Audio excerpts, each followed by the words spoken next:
Belê Laliye din Fehîm Işık jî di rojnameyê de nivîsandiye qala hevdîtinên Sûriye û Tirkiye ji bo dijberiya Kurdan kiriye û bi vî rengî bal kişandiye ser ew raydarên dewleta Tirk û Sûrî bi çawa hevdîtinan pêk tînin ser vê mijarê nivîsandiye em ê jî niha vê nivîsê bi were parve bikin. Nivîsa Fehîm Işık di rojnameya Welat de hatiye nivîsandin çavekî lê bigerînin.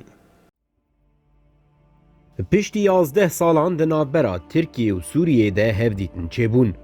Her du wezîrên dîfaiyên Tirkiye û Sûriyê Ango Hulusi Akar û Ali Mahmud Abbas dibin serpereştiya Wezîrê Dîfaiyê Rûsyayê Sergey Shoigu de hatine bahev. Di hevdîtinê de berpirsyarên îstixbaratên her sê dewletan jî amade bûn. Di serî de em bêjin ev hevdîtin neya xêrê ye. Tenê ji bo planên qirêj ya li hemberî îradebûna Kurdan pêk bînin têne bahev. Dema Erdogan sala 2011 de dijberiya Esad kir, wisa difikirî ku ew ê Sûriyeyê têk biçe û ew jî biriya birayên Misilman bikaribe bibe desthilatdarê Ereban. Ne Erdogan û bi rastî ne jî em hesabê serkeftina Kurdan yê Rojavayê Kurdistan me nedkir. Di van salan de kesekî Kurdan tiştekî net hesband û netgirt necivînan jî. Di sala 2011 de li Antalyayê, Qahîre û Hatayê li ser rewşa Sûriyê sê konferans çêbûn.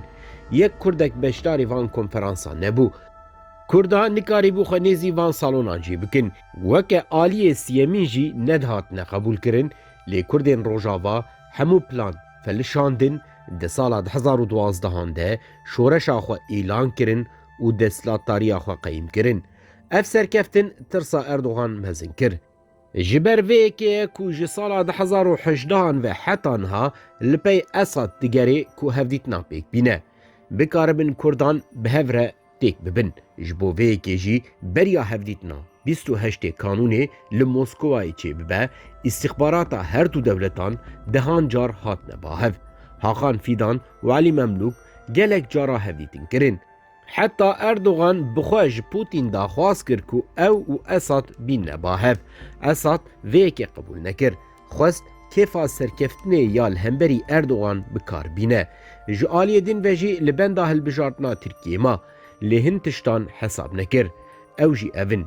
Yê Esad li ser piya girtibû yek berxwedana Kurdan bû ya din jî piştgiriya Putin bû.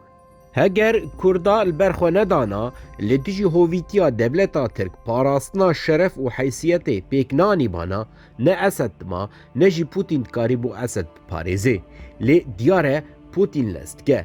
Her wiha dixwaze hukma Erdogan jî bidûme, ji ber vê yekê jî zextanî ser Esad û her du aliyan bi awayekî fermî anî bahev. Ew ê siber roj wezîrên derveyên welatên Sûriyê û Tirkiye jî bicivin. Mümkün e ku beriya hilbijartinên Tirkiye, Esad û Erdogan jî werne bahev.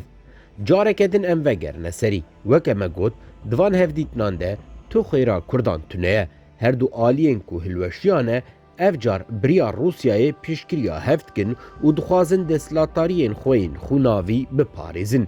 Ji bo vê yekê jî ew ê berî her tiştî ji bo berê xwe bidine Rojavayê Kurdistanê planên nû çê bikin. Erdogan îşareta vê yekê çend roj beriya hevdîtina Moskowayê daye û got em ê bingeha wa hilweşînin. Ango plana qirkirinê eşkere kir, niha jî amadekariya vê yekê dikin.